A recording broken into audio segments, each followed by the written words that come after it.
he needs to quit, making attacks on me. I mean, you don't do this to your mom. And it is so hard. Now, Debbie Mathers is talking publicly for the first time since her famous son skewered her in song. And she's fighting back, both in court, filing a $10 million slander suit against him, and with her own music. Debbie Mathers raised her son Marshall, aka Eminem, as a single mother after his father left the family to move to California. Reportedly in his teens, Eminem had tried to write to his father several times, but Debbie had told him all of his letters had come back marked return to sender. Alright, mister, I'm too good to call or write my son. Over the years, doubt has been cast as to whether Debbie had even sent those letters on to Em's father, and if Eminem's lyrics are anything to go by, this is just the tip of the iceberg when it comes to parental neglect. According to Eminem's lyrics and interviews, during his childhood, him and his mother had a fractured relationship. They fought and argued frequently, and Eminem had a really hard time getting on with his mother, who a social worker actually once described as having a very suspicious, almost paranoid personality. Eminem has made numerous references to his mother having Munchausen syndrome, a condition where people fake illness in order to get sympathy and attention. There's also a different variety of this illness, where a parent can convince their child that they're actually sick. You might remember on the song Cleaning Out My Closet, he said his whole life he was made to feel like he was sick when he wasn't. And if we're assuming that Debbie Mathers wasn't just trying to convince her son that he had a sick flow or ill rhymes, then we can assume that what he really had was a very traumatic childhood experience. And to be fair, Eminem's problems at home followed him through his teens and right into adulthood. He reportedly had to repeat the 9th grade 3 times because of truancy and ended up dropping out of high school. He claims that he spent his teens constantly being berated by his mother and being kicked out of the house. In his own words, he said that as soon as he turned 15, she said, "Get a job and help me with these bills or your ass is out." And then she would kick him out anyway, oftentimes just after he'd been given his paycheck. But it was after being kicked out one of these times that Eminem went to Los Angeles and finally got the medical attention he needed from a local doctor. Yes, famously, Eminem went to LA to compete in the Rap Olympics. This is where his Slim Shady EP fell into the green fingers of Dr. Dre, who discovered and signed Eminem and turned him into the household name we know him as today. The Slim Shady LP that Eminem and Dr. Dre put together in 1999 was a huge success and brought young Marshall Mathers untold fame and riches. Soon, white suburban mothers all over America would be paying for the sins of Debbie Mathers, as their children picked up a copy of the Slim Shady LP and received a masterclass in disrespecting your mother. So after the Slim Shady LP dropped, Eminem finally had an escape route to get out of his nasty life in Detroit. With a platinum record and millions of dollars to his name, he could finally move out of the hood of 8 Mile and into a gated community far away from all of those that had wronged him. Man, maybe I'll do that one day. However, unfortunately for Eminem, his mother Debbie was not happy with a lot of the shit talking that had gone down on his album. She immediately saw dollar signs and an opportunity to get one back on the son that had humiliated her on all of these songs. So Debbie found a lawyer, Fred Gibson, quite literally the first lawyer that she found in the Yellow Pages. Debbie provided him with supporting documents and evidence of Eminem's childhood that reportedly allowed him to build a case. The main basis of this court case was the line in Eminem's song My Name Is, where he says, "I just found out my mum does more dope than I do." Debbie's claim was that Eminem was basically just lying. She says that his upbringing was fine and that she wasn't abusing drugs. He says you were neglectful. No. Pill popping. No. Welfare collecting. No. Notice the clever use of the word abusing there instead of using. She even suggested in a 2000 Salon interview that she felt Eminem was angry at her because she'd sheltered him too much, and that he was spoiled and resentful, even doubling down on this frankly stupid position on an appearance of Inside Edition. He was spoiled rotten. Anything he wanted, I made sure that I'd take my last dime and get it for him. I mean, he was my only child for 14 years. I think there's a pretty big difference between sheltering your son and forcing your son to live in a shelter. But finally, that case was compiled and the headline hit as the lawsuit was filed on September the 20th, 1999. So Debbie wanted $10 million in the lawsuit, saying the lyrics on the Slim Shady LP and comments that he'd made in magazines were slanderous and caused her emotional distress and sleepless nights by mischaracterizing her as an unstable drug user. Hey, maybe she'd sleep better if she popped a mouthful of Ambien, eh? Eminem's famous lawyer, who you might actually recognize from a lot of his album skits, Paul Rosenberg, released a statement in response to the suit being filed. So he said, Eminem's life is reflected in his music. Everything he said can be verified as true. Truth is an absolute defense to a claim of defamation. This lawsuit does not come as a surprise to Eminem. His mother has been threatening to sue him since the success of his single, My Name Is. It's merely the result of a lifelong strained relationship between him and his mother. Regardless, it's still painful to be sued by your mother, and therefore this lawsuit will only be dealt with through legal channels. In spite of this measured statement from Paul Rosenberg, Debbie claims claims that after finding out about the suit, Eminem called her screaming and furious about the fact that Debbie was essentially trying to take the food out of his daughter's mouth. But conversely, former boyfriends of Debbie would come out refuting her claims, including the father of Eminem's half-brother Nathan, who came out and said, "She's lying about the drugs and stuff. You wouldn't believe the shit that he's been through." As well as another who said that she was always complaining about illness and looking for pain pills. Well, unfortunately, Debbie Mathers had never heard of the Streisand effect. Partly because the events that led to that term wouldn't happen for another 5 years, and partly because her usual 4 p.m. cocktail of Ambien and $2 wine tends to leave her a bit forgetful. But pretty unsurprisingly, suing somebody for $10 million for saying some nasty things about you tends to attract a few more nasty things being said about you. When the Marshall Mathers LP dropped in the year 2000, slap bang in the middle of the lawsuit from Debbie Mathers, and right at the height of Eminem's popularity, he couldn't really resist on shitting on his mother from a great height. By August of the year 2000, Debbie had proposed a $2 million settlement to Eminem, which was duly rejected. Allegedly, at Eminem's deposition a month later, he had said that he'd rather pay $100,000 to make sure that she didn't get a dime, as well as going on record saying that she was definitely on prescription drugs when he was growing up. So Debbie and Eminem were at war. And it was at this point that she decided to do something that we now all know in hip-hop collectively you do not do to Eminem. She made a diss song. This is called Set the Record Straight with IDX and Eminem's mom, and it should be available in stores.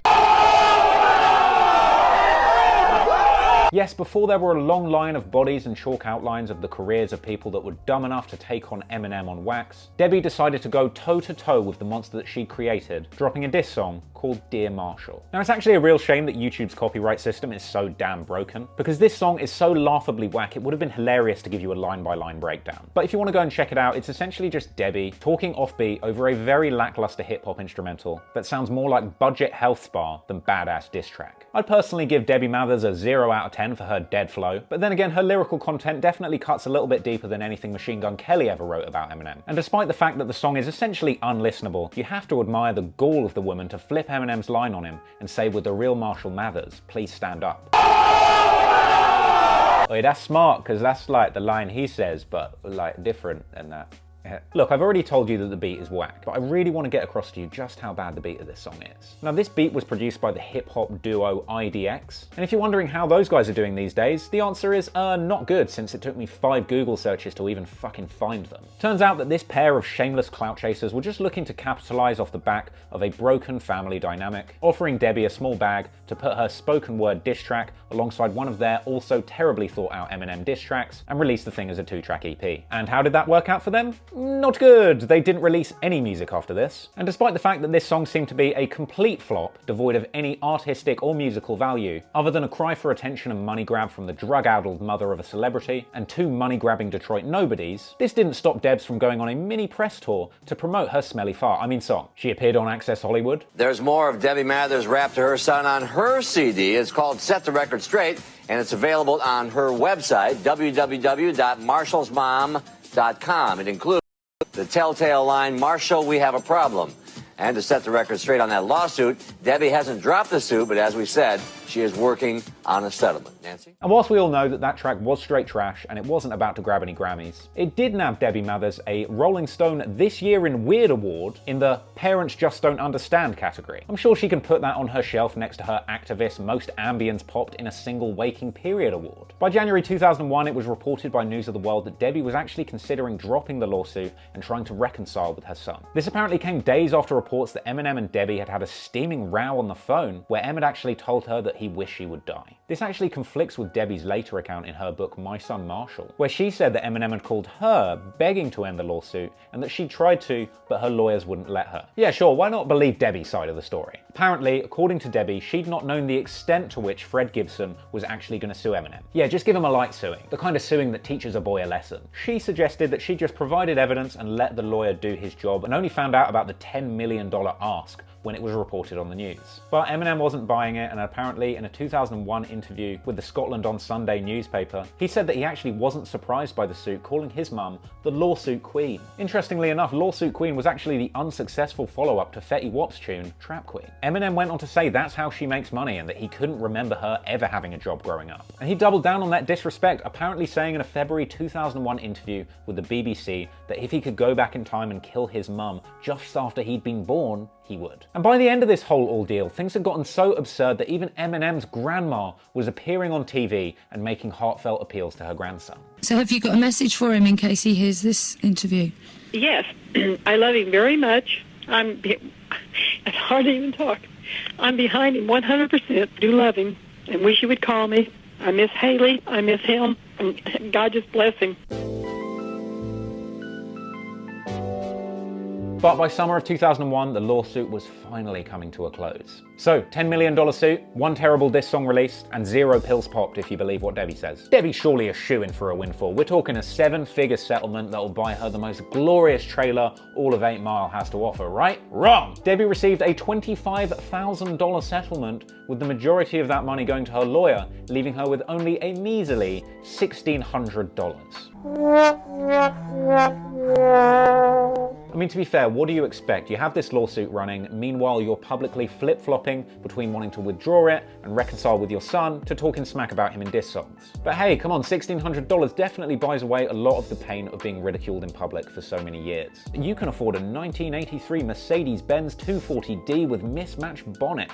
Wow. Hell, you're only $100 shy of this deluxe 3-bedroom mini mansion in Detroit. Hell, if you can get your hands on another $250, apparently that'll buy you 100 pills of Ambien. Or as they call it in the Mathers household, a relaxing weekend. Apparently Debbie even went on later to file another lawsuit for emotional distress having been caused by the first lawsuit, but that was swiftly thrown out of court. Eminem went on to rub a lot of salt in the wound in 2002 when he released his scathing diss song post-lawsuit, Cleaning Out My Closet. The music video for that song depicted Eminem digging a grave for his mother. He raps about her releasing that diss CD just to justify her own shitty behavior. And he also addresses the lawsuit, saying, "How dare you try and take what you didn't help me to get, you piece of shit. I hope you fucking burn in hell for this shit." I love Eminem. And of course, the disrespect didn't stop there. We all know that Eminem continued to take pot shots at Debbie throughout his career. But on the flip side, in Debbie's 2008 memoir, My Son Marshall, she suggests that she didn't even want to take Eminem to court in the first place, but she was just trying to get money together to stop her house from being repossessed. I mean, moving stuff, but that is kind of invalidated by the fact that on the next line, she says that she was taking him to court to try and get him to stop talking smack about her on songs. Now, I wouldn't recommend you go and read this book because it's rubbish, but Debbie dropped a lot of clangers in there. But following the release of this book, and after Eminem's highly publicized battle with his own pill addiction,